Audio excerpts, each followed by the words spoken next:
Paalala, maaaring ulit-ulitin ang panunood ng video na ito. Mabuhay! Magandang araw! Ako si Binibining Sherwin Lourdes Valdido, ang inyong online guro.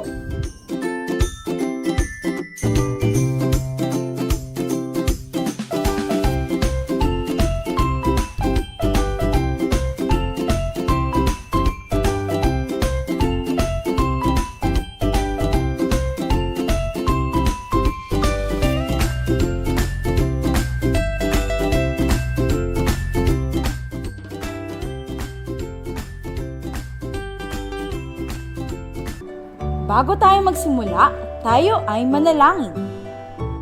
Tuwing ako'y mananalangin, iniyuyuko ko ang aking ulo, ipinipikit ko ang aking mga mata, idinadaop ko ang aking mga palad, at ako'y mananalangin.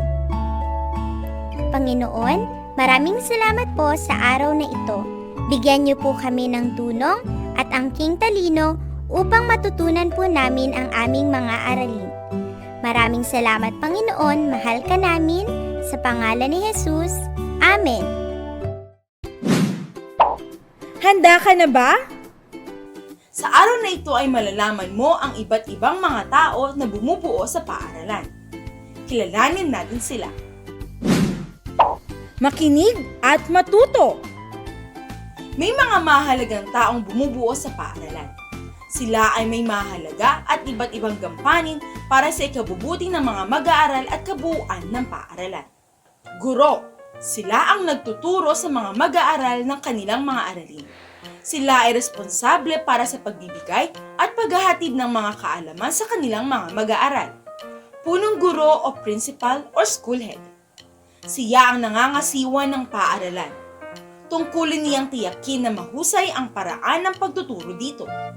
Sinisigurado niya na ang mga alituntunin ay nasusunod. Registrar, siya ang nagsasaayos sa mga kailangan ng mga mag-aaral sa enrollment at iba pang mga requirements. Guidance Counselor o Prefect of Discipline. Siya ang gumagabay sa mga bata kung may nagawang di tama o di kanais-nais. Sinusubaybayan din niya ang kalagayan ng mga mag-aaral. Nagbibigay din siya ng payo sa mga mag-aaral para sa kanilang ikabubuti. Nurse o school nurse.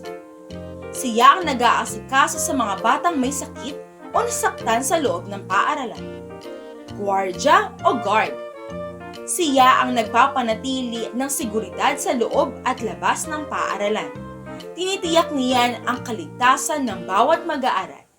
Sila ang mga bumubuo sa paaralan. May mahalaga silang gampanin upang maging maayos at ligtas ang bawat isa sa loob ng paaralan. Sila ay dapat nating igalang at sundin. Basahin at sagutin. Sagutin mo ang mga katanungan na ito. Sino ang nag-aasikaso sa mga batang may sakit o nasaktan sa loob ng paaralan? Mahusay, siya ang school nurse. Sino ang nagpapanatili ng seguridad sa loob at labas ng paaralan? Mahusay, siya ang guardia o guard. Sino ang nangangasiwa sa buong paaralan? Mahusay, siya ang punong guro o school head. Tayo ay magbalik-aral. Ihanda ang inyong lapis at papel at isulat ang inyong mga natutunan.